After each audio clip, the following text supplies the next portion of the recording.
At some point in the digital age of boss babes, new money, and ambitious rookies, we stopped consulting our village's wisest.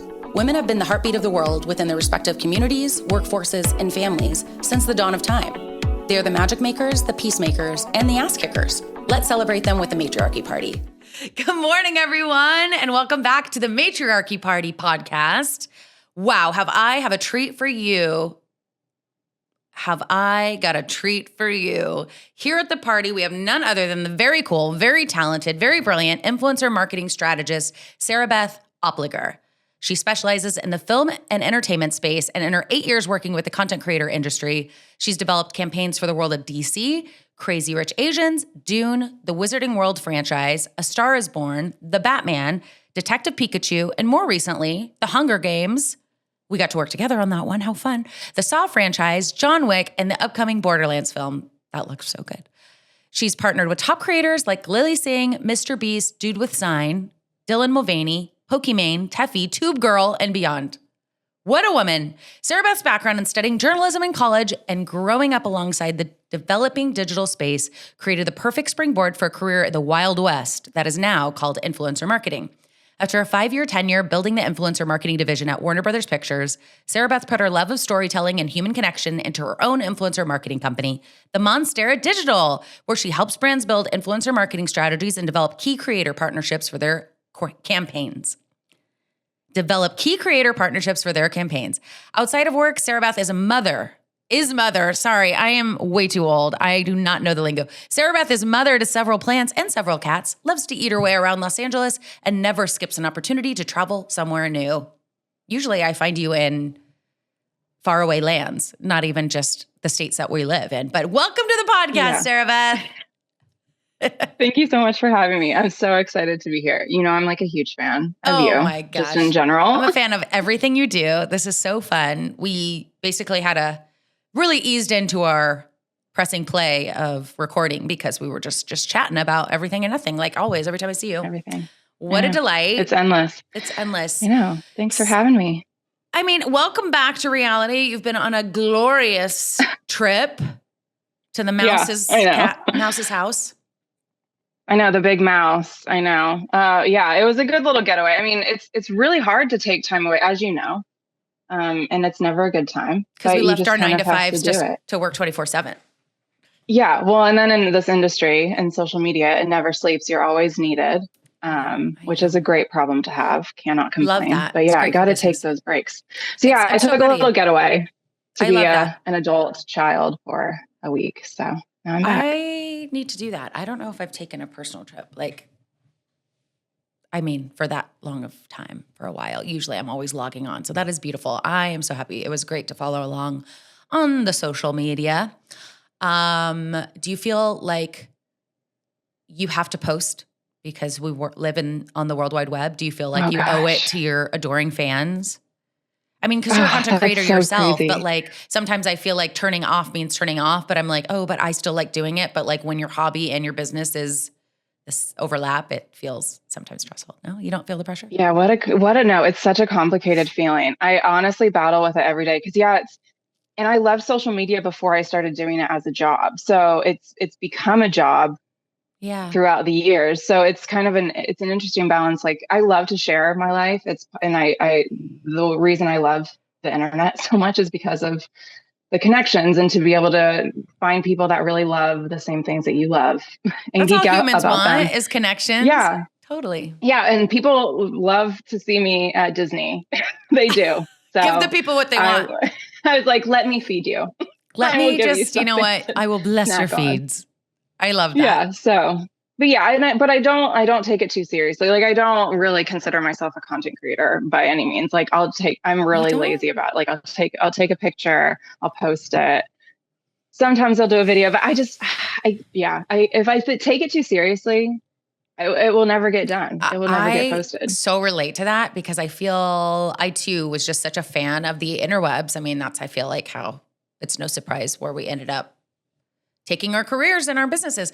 But when, any hobby, as soon as I try and monetize it, it's no longer fun. And so when I try and that's kind of another piece of it, but I think I love posting. It's so fun. But then I look at oh, like doing it for my clients is one thing, but then like it starts to feel like, oh, do I need to have a strategy? Because up until that, like I don't see myself as a content creator as either for myself. And I know that that's something that I should push myself to do and take seriously, because obviously that is a very lucrative path to go if you're doing it right.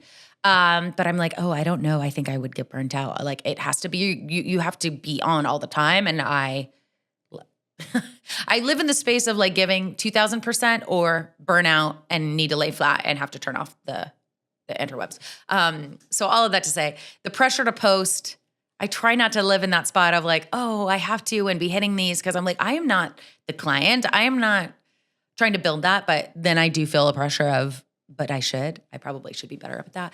But then you're like, oh, but go back to just like what you enjoy about it and what you like. And it's the sharing, it's the connection. It's like, it's physically pains me if I go somewhere cute or fun or on the clock or off and I don't take a picture for myself, because you got to.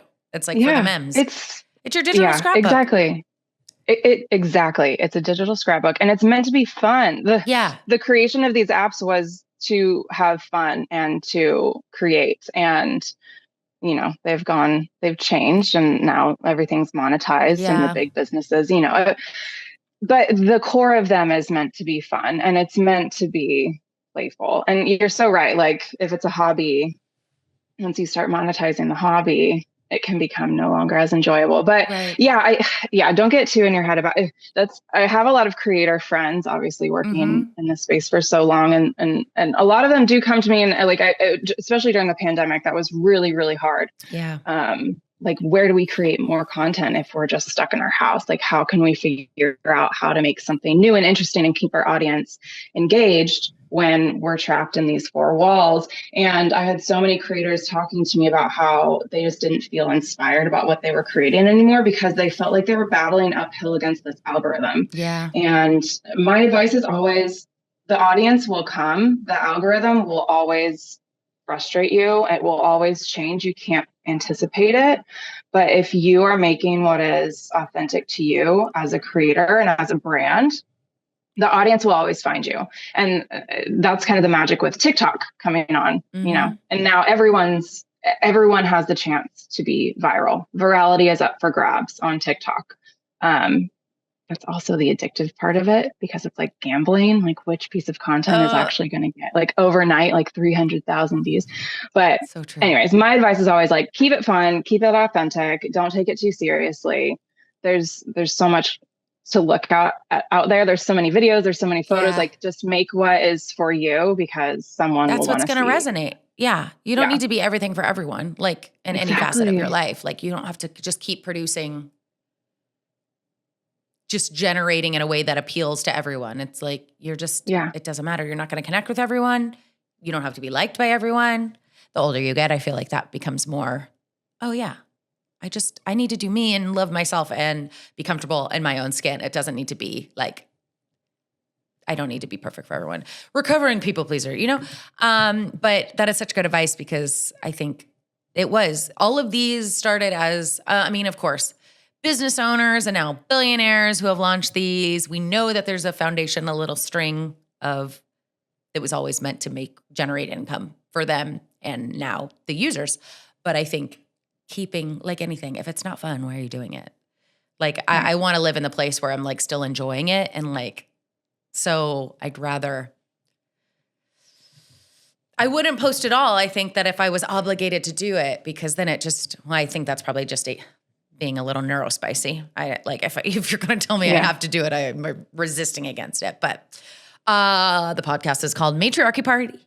I know, like we should just have a whole separate episode. No, I think it's so fascinating. I think people really, you have such, and we work in a very similar business, but on very different things. So I think it's always very fascinating to me to hear your point of view and just your experience and like your perspective on what works and what doesn't work. And from a creator and working with creator standpoint, but I still view you as a content creator. But who in your life are we talking about today? Who's your matriarch or mini? Yeah. Oh gosh. Well, my mom is my primary matriarch. She obviously raised me. She taught me literally everything I know, everything that makes me creative and interesting and fun. She taught me. What's her my name? love of food. Her name's Christy. Christy. So she's so she's my matriarch, but she also created a really amazing environment that welcomed in several other strong women in my life when I was growing up. And so in a way it's so interesting, your podcast. And I was like, well, if I ever went on, who would I talk about? Because I have all these women that I look to as mothers to me in so many different ways and aspects. Obviously my mom is my mom, but I always think of like my mom's best friend, Jane, who's been there since I was born, or friends she had in North Carolina, like Tracy McNeil and Suzanne Bowler, like all these women, they are so like embedded in the fiber of who I am as a human, and especially who I am as a woman. But yeah, my mom's like, she's a superwoman. It was a joke growing up, not really a joke, that she was Martha Stewart, because she literally does everything. Does a woman sleep? How does she do all those things? I really don't know. I think she must have some Virgo on her chart. I really should look at it, because she just is very organized. We actually come about tasks in really similar ways. And she's always loved hosting. She's always loved planning, party planning. She made all of our Halloween costumes, me and my two younger brothers. She made all of our Halloween costumes growing up. We always had a meal, like a fresh, hot dinner to sit down to every single night growing up. And it was different every night. Like, I don't remember having the same thing twice unless we wanted like fried chicken, because it was like our favorite thing. I don't know how she did it. Like, she's just very, having a family and being a mom was her job, and she made it a serious business, and she just like got shit done. Like, if I really think about it, it's kind of like how, because I have cats and those are my children. But if I had real human babies running around with like different schedules and different needs and different behaviors, like, how do they do it? I don't know. I mean, I'm one of 4 kids, 2 sets of twins. And I think about like, and parents were just younger generally then. So I'm like, my parents were like 23 and 26 years old with like 2 babies. Like, so I have fur babies as well. And like my 3 fur children are so high maintenance. I'm like, they're barking. The mailman's there. I'm trying to work from home. I'm like, it's constant. I'm running around. One's blind. I'm picking them up. It feels like chaos all the time. So I'm like, wow, human children that it's frowned upon to leave at home, I hear, when you have to go run an errand. But that's just a lot to schlep around. 4 different schedules, 4 different needs. But that is so related. I mean, I think I see a lot of that in you, because I feel like you also get shit done. You like it may be in different categories, but you're also like running around in circles around everybody, and like have a bunch of things going on at once, and coordinating and logistics, and just like seem very organized to me. And I mean, we've worked on many campaigns together, and I feel like you're always doing it too. But the elusive, like, how do moms do it all? I do not know. Like, we just do. Women are just snapping into high gear. Yeah. But I always start this thing. Women are just built that way. I know. And I don't know like how. There's something like in DNA that you're like, I don't think it was ever taught, if it was just modeled behavior of all the women doing this dance and coordinating, but we just do it. How do we know to do it? How can we do unfathomable thing and then hold ourselves into unfathomable expectations? And nobody else is holding us to these expectations. It's wild. But I always start this baby off with asking, when we think of a matriarch, we think of a woman. I am tongue-tied today. When we think of a matriarch, we think of a woman who is the head of their family, tribe, or organization. When in your own life did you feel like you had to demonstrate those traits, whether by necessity or not? I mean, I feel like my whole life, I have loved taking care of other people. I mean, I'm the oldest of 3 siblings. Well, 3 of us all together. Oldest daughter. And I have two oldest daughter syndrome to the max. Me and my brothers are all about 1.5 years apart. So we're very close in age. but I was the girl and I was the boss and I was always right. So, but I took care of my brother. I remember the first time I was probably too young. This wasn't quite latchkey kid time, but like it was the South in the 90s, like late 90s. So it was different. So no judgment, anyone out there, but like maybe started babysitting my brothers when I was 10 or 11 years old, like without any parental supervision. Wow. But I remember that moment of being like adult, like this is finally, like, that felt so cool. Life will be so easy now that I'm an adult. Finally, they're taking me seriously. Yeah. Yeah. But I mean, it's manifested in many different ways. I mean, in high school, I was always kind of the organizer. Like I'd always love to like get everyone together and plan things.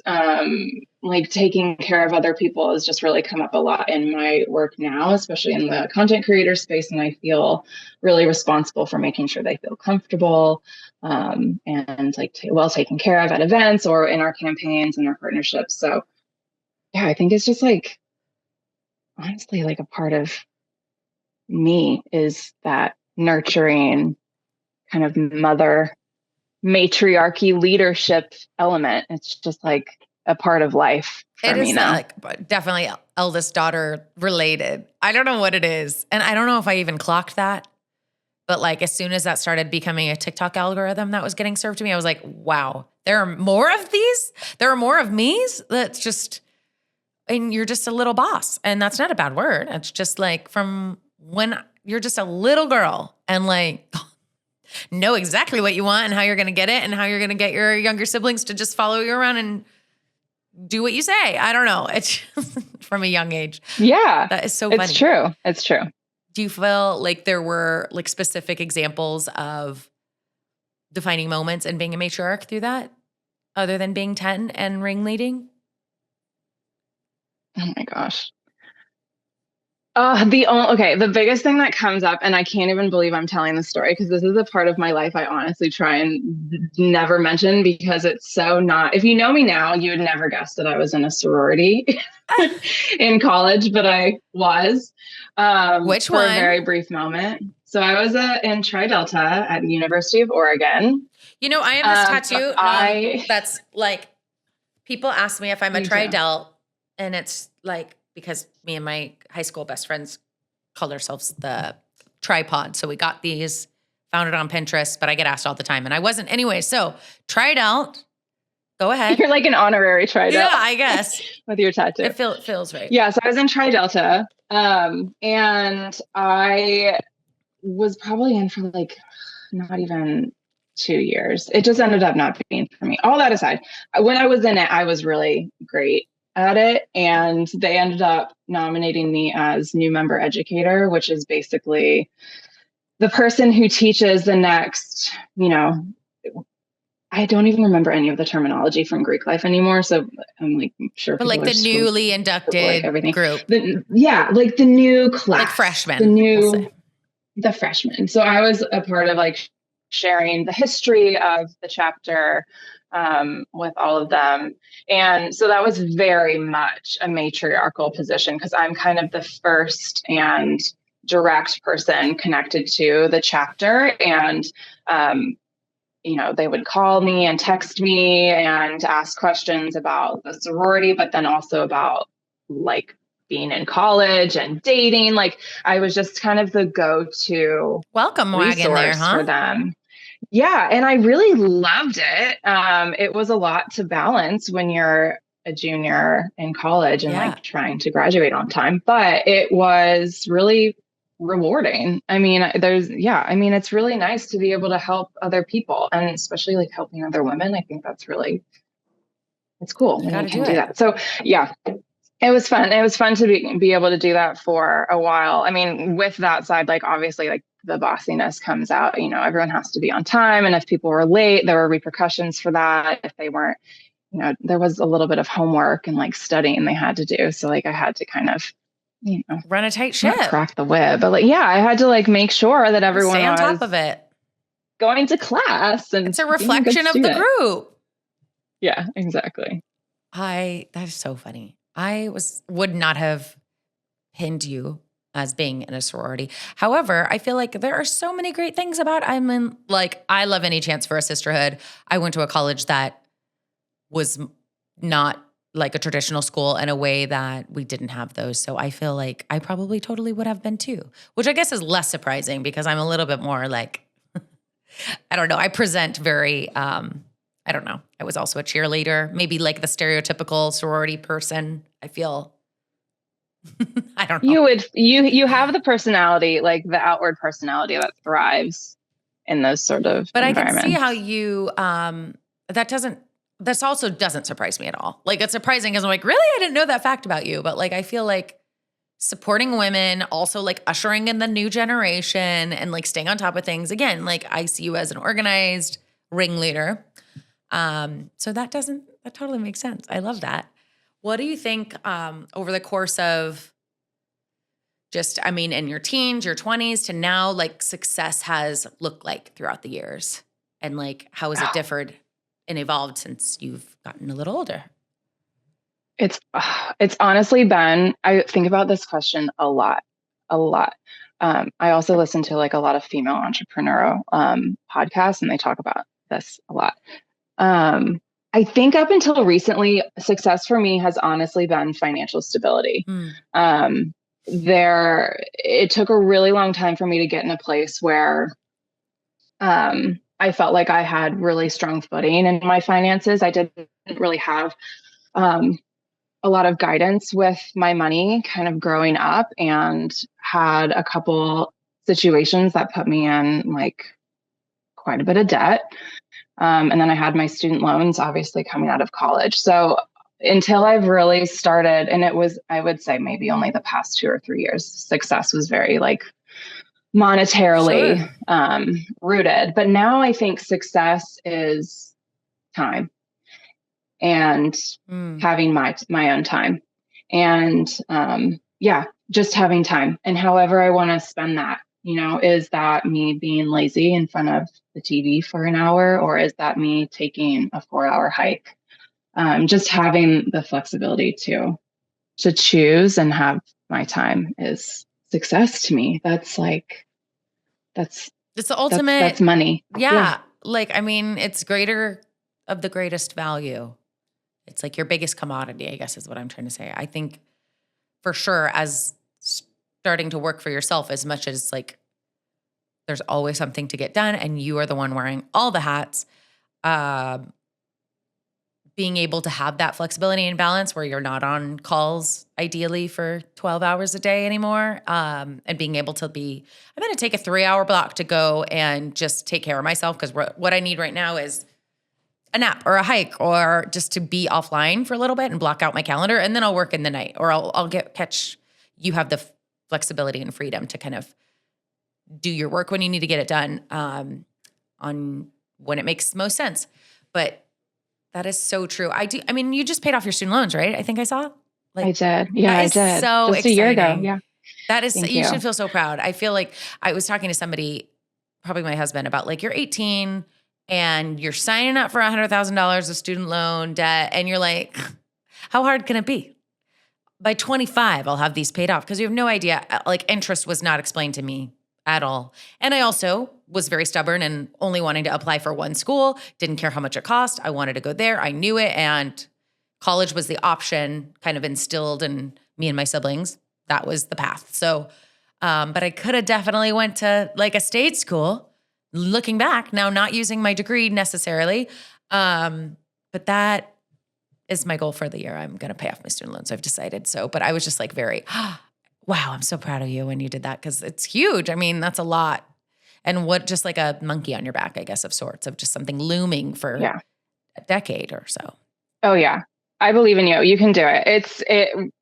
It really, for me, was just about focus on, honestly, the pandemic, and then pausing the interest saved me. Like, I don't think that I would have been able to do it as quickly had it not been for that. But it's really about just like focusing and like making the sacrifices. Like, okay, if I just live very minimally for like this amount of time and just focus on like paying it off in like big chunks, as big as possible, as fast as possible, you'll get there. You can do it. But yeah, it's like a totally liberating feeling. And I feel, I mean, I have so many thoughts and feelings about how women are just not really set up for, Oh no. like just the financial acumen that men are. It's just not, we're just not treated the same. And so I think a lot of it comes from that, but there are so many women and so many creators. One of my favorite creators and a friend of mine, Asia Dang, she talks all about financial wellness. She got herself out of so much debt on her own. And she's so smart. She's so poised and so well-spoken. Her YouTube channel is amazing if you ever want to check it out. But I was just watching her yesterday and she was talking about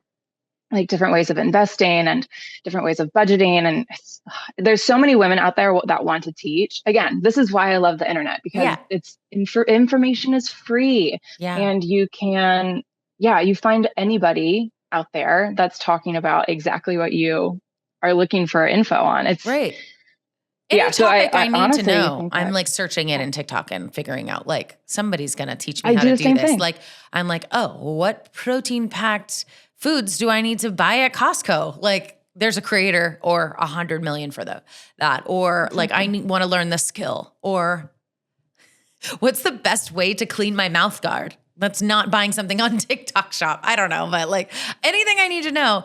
There's so many cool, like I follow the Financial Feminist too. And I feel like there's just so much information out there. Instead, we were learning about how to square dance in high school, but they could have taught us how to do our taxes. But, I'm glad to have that skill too. that will come in handy one day. I think so. And you'll be glad you did. Well, tell me about a time where asking for what you want paid off. Man, I feel like we've talked about this too. We've had so many chats about this. I mean, being a woman working in a very corporate environment, everyone knows women don't get paid as much as men. And so I think that I spent a lot of time asking for fair compensation. And I got it. And I got it every time, because people are realistic when you bring to them your value and you say, this is the work I'm doing. This is how I'm benefiting your business. People are very realistic. You just have to ask for it. So I will say, like, asking for, fair compensation, and the support I needed. I think, I didn't get it, but I asked for it. Yeah. And in not getting it, it benefited me by realizing, okay, I can take myself somewhere else then. And it opened up, I mean, my new career, my new business, and my little baby Monstera. So, asking for my worth.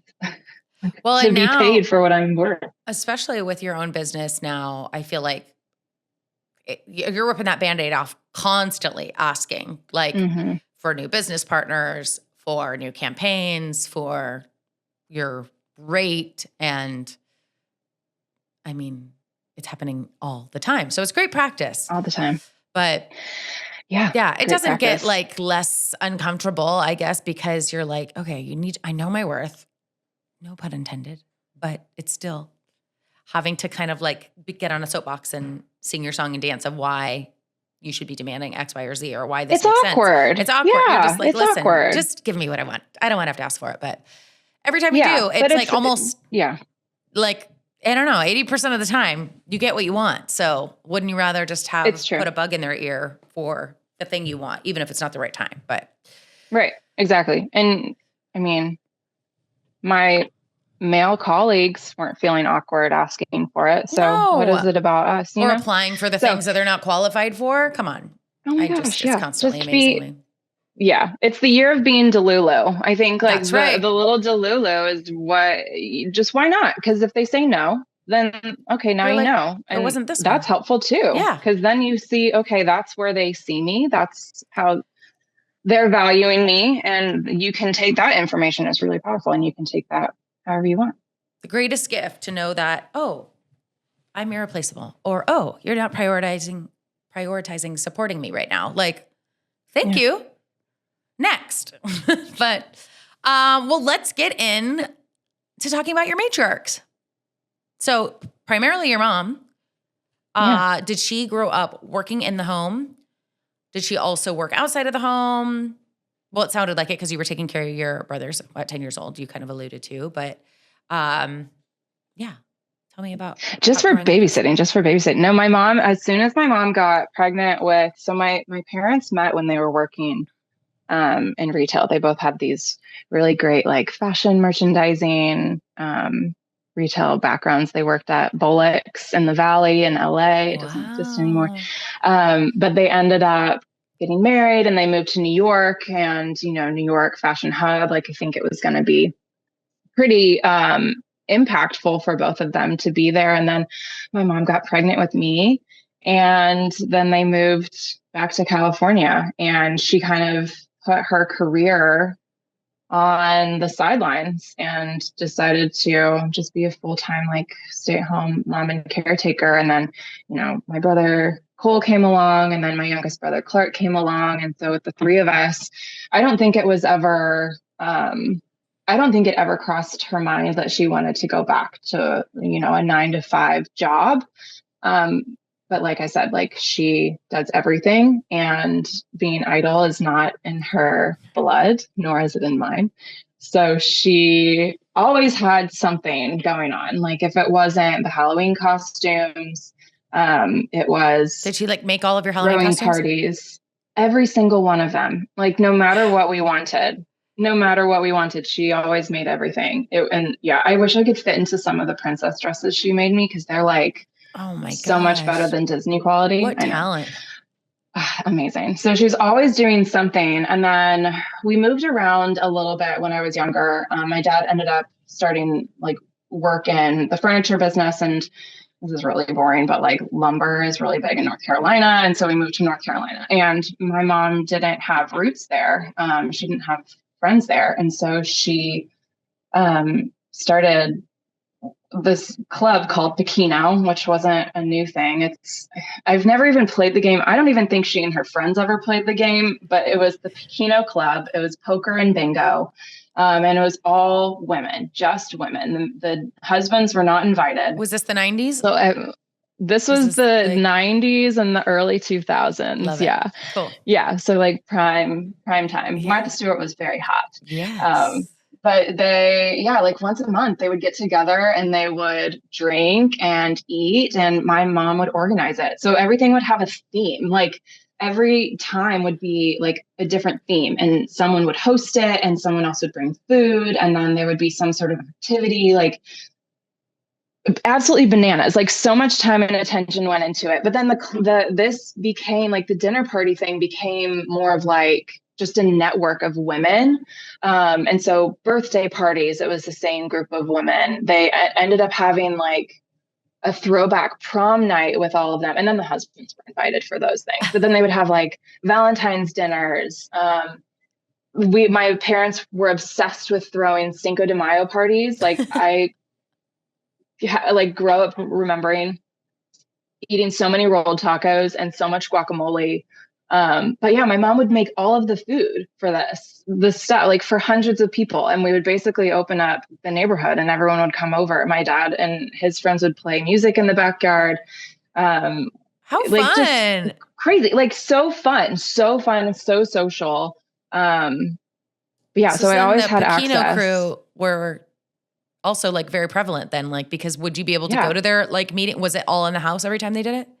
In your house? Yeah, my mom hosted it at our place quite a bit. And I always felt really included, even though I was like literally 10, 11, 12 years old.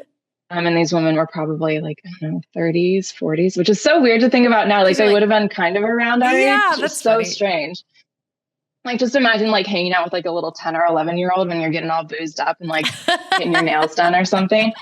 But yeah, I would always hang out with them and they would talk to me like I'm a human. And I just felt really validated in that space. They took me seriously, even though I was a child, and they were really complimentary. And I think, as you know, like, I didn't have the best time in school. I didn't have a ton of, I had a lot of friends, but I wasn't really, I don't know, bullying was a thing. So I had, it was just really nice to get like older women saying nice things. Yeah. And wanting to hang out with me in a way. But then also like, yeah, like they're always there. Like, I'll never forget just the deep like I remember this one conversation I had with one of my mom's friends where she opened up about getting divorced before. And I was like, wow, I'm like so young, but you're talking to me about something that is very adult. Like it just feels, I don't know. It's really hard to explain how that feels. Yeah. No, it just felt really respectful, and it made me feel really empowered. And I think confident in who I was. Yeah. And because school gives you so many reasons really cool to second guess yourself, and you're like, how you're being perceived by the cool kids. And you're like, these are the coolest. They are actual grownups, and they think I'm cool and smart, and they're asking me questions, and they're including me on things that are like grown-up topics. Like that must have like changed the evolution of you. It had to have been so much of the reason you are who you are today. Yeah. Do you think I think it definitely did. I mean, it makes so much sense. That sounds so fun. I'm like, I don't know anything about Bikino, but I want a Bikino club. How fun. And just like your house sounds like the fun house everybody wants to be at, like eating and drinking and people running in and out and music playing. That's so fun. Was your mom's goal, do you think, before you came along, was working in the fashion industry? I think it was. I mean, she doesn't ever talk about, like, she hasn't ever said, oh, I wish I could have done this, so I don't really know. I think that was her path, but and she was deeply creative. And I think that it's interesting because I think that's where she would have gone, had she not become a mom. But I don't know if that would have been like the best thing for her, because I think it would have almost stifled her or contained her a little bit. And I think her path that she got to have was more rewarding and allowed her to be more creative. I think she, no matter what, was always going to build and always going to develop, and use her artistic eye to make something. And that's kind of what she did, in her kids' little Halloween costume. The Halloween costumes. I mean, and then she was constantly making other businesses. Like she would do catering as a side gig for people. She's made furniture, like she'll do custom furniture. She's done curtains for people. Like she'll just do anything, like home decor stuff. And then more recently, she's started like an air plant business. So she's had runs in the family Etsy shop. Yeah. So like the Etsy shop is still running. She's like always getting her hands into everything. Is that her primary business now? Her Etsy shop? Or? It's not. It's kind of I think it's kind of a passive income thing at this point, which is nice. She's gone back to kind of a 9-to-5, not a 9-to-5, but more of like a retail based job. So she's like back working in it. I know, but no, she's like always been really creative. And so like she even made, just so wild. I was in show choir in high school. She made all of our costumes, me and all of the girls in the show choir. She made all of our costumes for our Pops concert one year. Like all different sizes. Like they weren't even like, they were a basic style, but it was all custom. Like she took everyone's measurements. It was like 30 girls and she made all of these dresses. I remember that one mom in dance class and being like, I mean, my mom is creative in so many ways, but I feel like at that point, I'm like, how do you do that for like 60 little girls? You're just cutting nylon and sewing it up to like spec. And oh my gosh, that is wild. Your mom's so creative and so talented, like, especially with like, I was going to say with sewing, but it sounds like making furniture, sewing, like woodworking. She's doing all sorts of things. Do you feel like she had... her hobby was many different things. So I was thinking now, like she has her air plant business. That's just kind of like a little side thing. But like, does she do a lot of creative hobbies in addition to that are just for her? She's always doing something. Like a couple of years ago, she was getting really into watercolor painting. I'm not sure what the latest hobby is, but she's very about like styling the home for the season. And so the little trinkets and the little things, it's like prime florals, Easter decor time. Candles. Exactly. And like we go big. I mean, you know how I go for Yeah. Halloween, but she goes Every even holiday. bigger. Every Well, that makes so holiday. much Yeah. sense. So yeah. Oh yeah. I get it from I was going to say, all of like, my annoying Halloween tendencies I get from both of my parents. it's not annoying. I love it so much. Like, do it. What? I'm never somebody to yuck your yum. Like, there are so many things that I'm not necessarily super like interested in, but like, if somebody is that excited about literally anything, I am so happy for you that you are staying true to yourself and you're just like feeding that inner child. Like, I love Halloween. We got married Halloween weekend. I love a costume. You make your costume. So that's a whole other level of talent and creativity. But whatever you're excited about, like, just don't like blow that candle out, guys. Like, we have to just like make our little kid selves happy. That's true. Kill your inner child. Do you feel like she had any sort of routine? I feel like now there's like this morning routine, buzzwords everywhere, you know, and like I am always fascinated with people's morning routines. So I have to ask, like, do you feel like that was something that she had when she was little, that you saw her, like, she always had her nails painted, or she always used this Pond's cold cream or something, like, or anything that, or she was kind of just like surviving with many children? And no, she always had her nails done. She did always have like a French gel manicure. But yeah, then she was always gardening too. So she like Frenchie's in I the just dirt. remember, yeah, I just remember seeing her hands, and like she would come in and she'd be like, oh, I chipped my nail, and her hands like covered in dirt with these like French tips. She was like, she's also stunning. Like she's also just like so beautiful, and was like the most beautiful, like I don't even know how to explain it. Like my parents were just the hot parents. Like everyone always talked about how attractive they were and are. My mom is just a goddess. So my mom was always put together and so stunning and beautiful, but then she wasn't afraid of getting dirty and like literally in the dirt. Like I love that. Never afraid of a power tool. Yeah, she contains multitudes, that lady. So yeah, but she always had her nails done. Makeup wise, I don't really know. I will always remember the smell of like, it must have been Tresemme hairspray, because I think that was the brand that she used forever. Like black can. And the black bottle, and she always had a good blowout.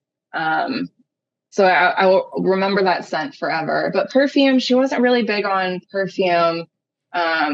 She did love MAC lipstick, and I think I will never forget like the feeling of chewing on MAC lipstick when I'm like 3 or 4 years old, which is probably very toxic to do. But like when you're going through your mom's like makeup when you're a baby, like everything's like a sensory thing. You're candy. like, yeah, am I supposed to eat this? It looks delicious. Look at this. Yeah, it looks like candy. Yeah, definitely destroyed a few of her. What do you think of her many amazing qualities do you see inside yourself? Literally everything. I mean, my love of food, my love of hosting, my love of making sure people are well fed and comfortable. My love of Halloween and creating and building, literally every single thing. Like there is not an aspect of me that she is not a part of. I mean, she gave me the passion and love I have for like all the things. I think the only thing that maybe she didn't pass on to me was my obsession with the internet, because it didn't exist. Yeah, that makes sense. But she still likes it. Like she has a TikTok channel and has like 10,000 something. She started making food content on TikTok during the pandemic. Okay. So she has like more followers than me. No, she's too cool. She's crushing it and like ever evolving. I love that. Like you don't have to just be one thing. She's been many different variations of herself. Yeah, exactly. What do you think her proudest accomplishment has been so far? Definitely her kids. Definitely us. Yeah. I think just seeing us being able to pursue the things that we like and that excite us. I think that's what makes her most proud. I also think there's definitely a few dishes I think she's made over the years that she's probably like crushed. That was really award-winning. Yeah. Oh, you better get the recipes. Lemon meringue pie I made in 2004, and I took it to the 4th of July in Coronado. That was a really good pie. Wow. She probably has a memory like that. That's so magical. Do both of your brothers, are they super creative? But no, it's definitely her kids. Oh, sorry. My There's a youngest delay. brother, Clark, is. Rats. Yeah. We good now? Yeah. I was just like talking over you, I feel like. But yeah, are your brothers like super creative as well? So that's what I was asking. Yeah. My youngest brother, Clark, he's very musical.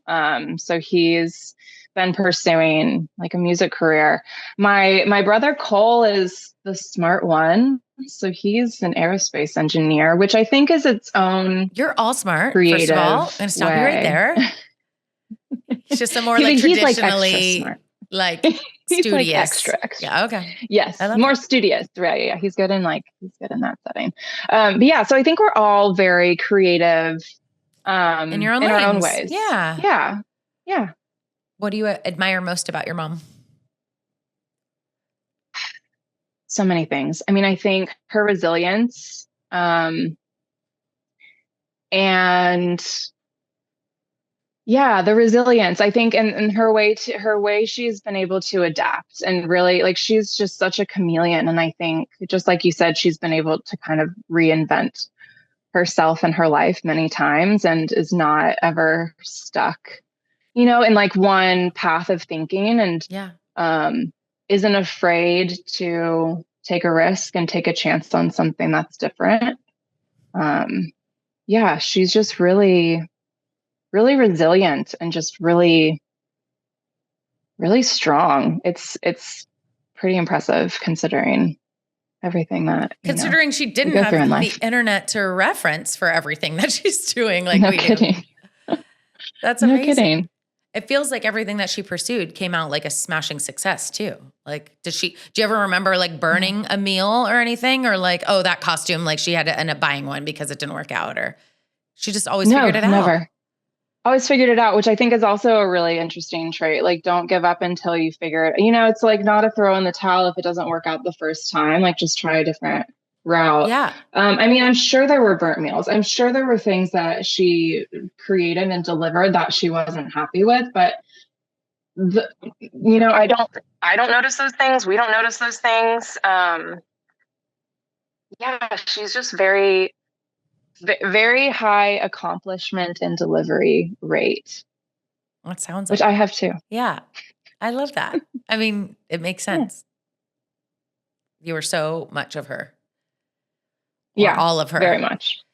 Yeah, very much. It's like an interesting mix of her and my dad, which they actually have really similar personalities. But yeah, she's given me a lot of the like creativity and the organizational tools that make me really thrive at the work I do. And being able to be a multitasker is hugely advantageous. Doing it well. A lot of people can be half in and half out of things, but like to do that well and balance all the plates in the air, like you have to be able to do it. It's a skill that is so hard if it's not instilled within you or like groomed at a young age, because it's not just something that you can learn on the cuff. Well, what's the best advice you've ever received, or something that stuck with you that she says all the time? Okay. I'm going to caveat and say, I don't know if this is the best advice yet. I'm still figuring this out, but she always used to tell me that you are your own best friend. And that meaning has changed for me a lot. I think when I was younger, I was like, that doesn't make any sense. Like, I'm not a friend. I'm just me.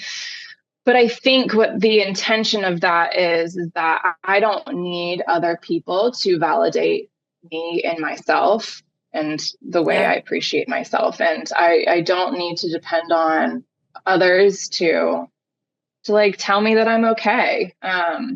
So yeah, you are your own best friend. It was very frequently shared amongst my home.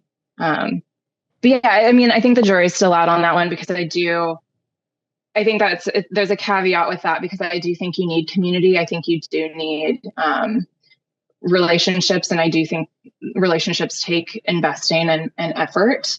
But I think the overall like message of like, I don't need someone to make me feel whole or valid that's huge. Just very really good advice. I mean, just, you have to be a whole person and can't expect anybody else to be completing you in that way, or really affirming you as much as like I'm somebody who needs like positive affirmation.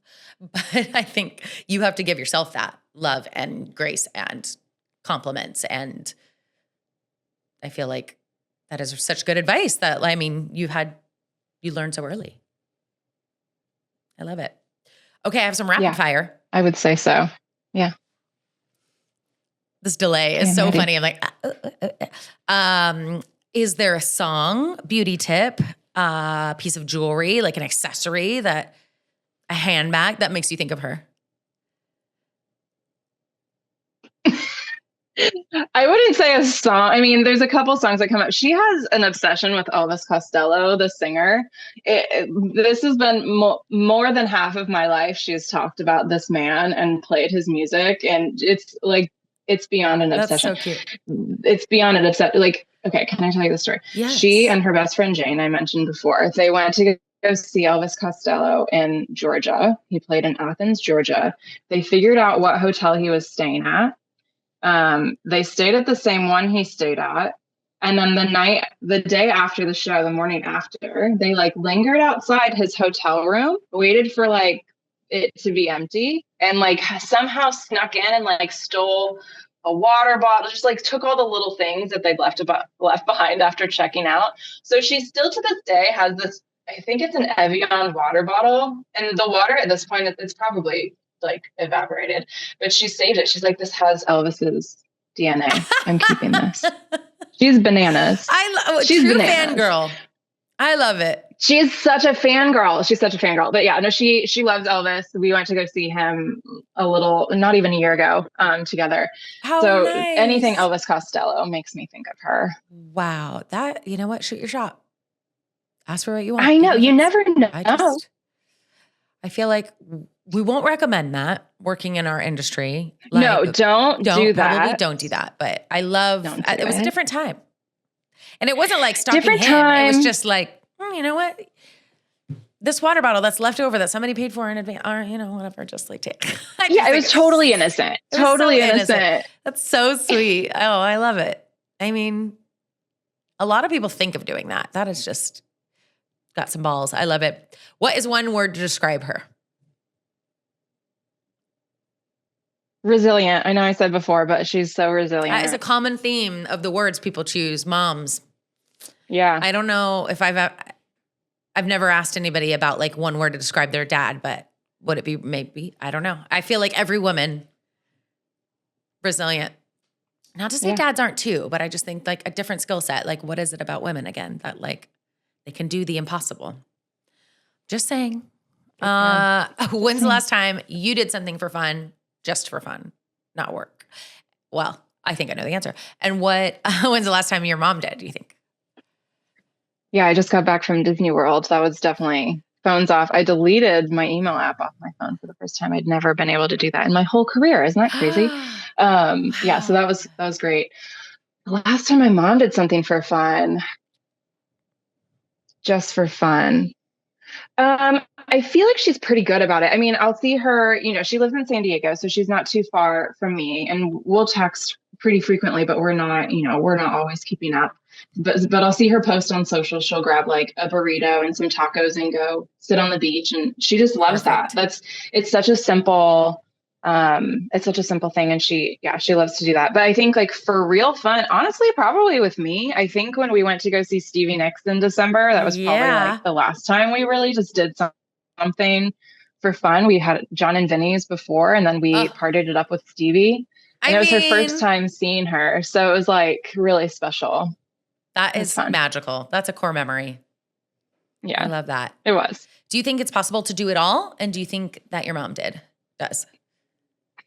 I do think it's possible to do a lot.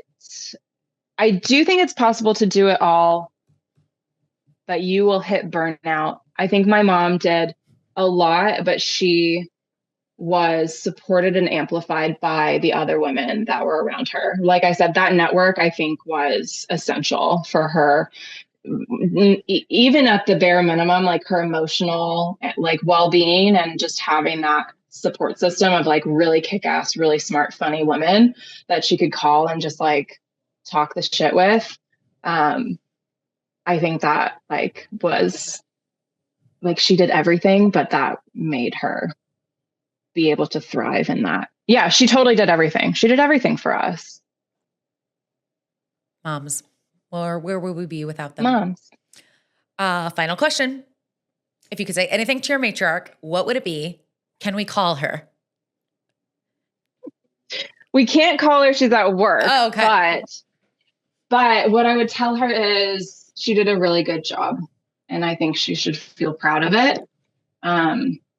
Yeah, I think she did good. And I think she should know that, not to worry about the kids, the kids are all right. Yeah. And we had a really strong, really great upbringing, a very safe upbringing with a lot of access to the things that we like and love to do. And there's no way we can fail because of that. So she did a good job and not to worry.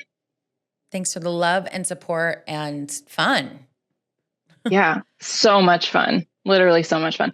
Whenever I talk in therapy, they're like, "How was your upbringing?" I'm like, "It was honestly the best."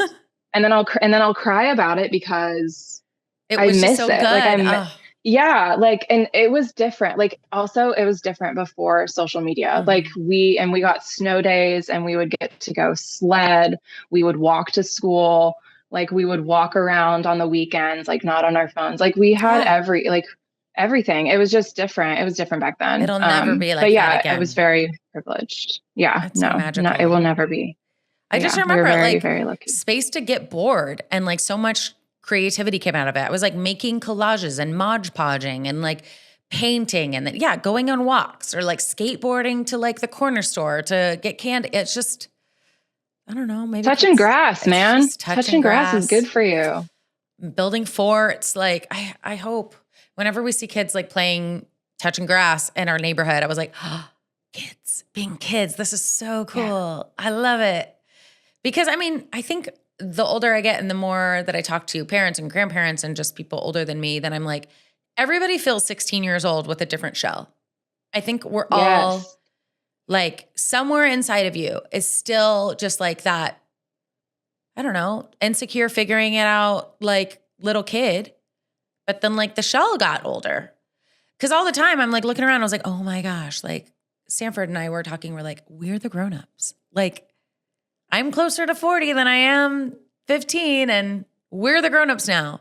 We're the people who are supposed to, you're going to ask me, find the grown up and ask them for help. I don't know. We're all figuring it out. And our parents just had to figure it out and couldn't let us know that they didn't know, or grandparents couldn't say, everybody's just pretending. Everyone's cosplaying as grownups, but I'm it's true. You're still in there of just A, trying to make your childhood self happy, but B, everyone's just kids cosplaying as adults now. But yeah, that's so special.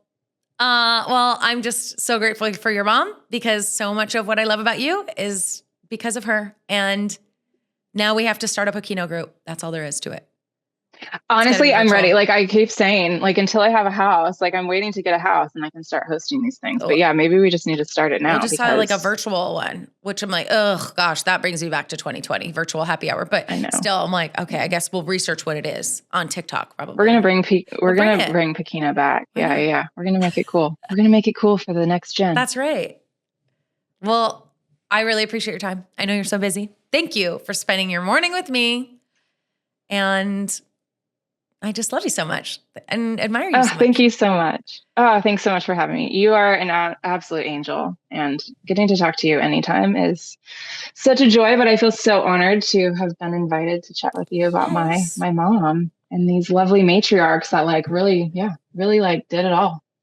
So impressed with them, but thank you for having me. Thank you. Talk to you so soon. I'll talk to you soon, babe. Bye. Bye.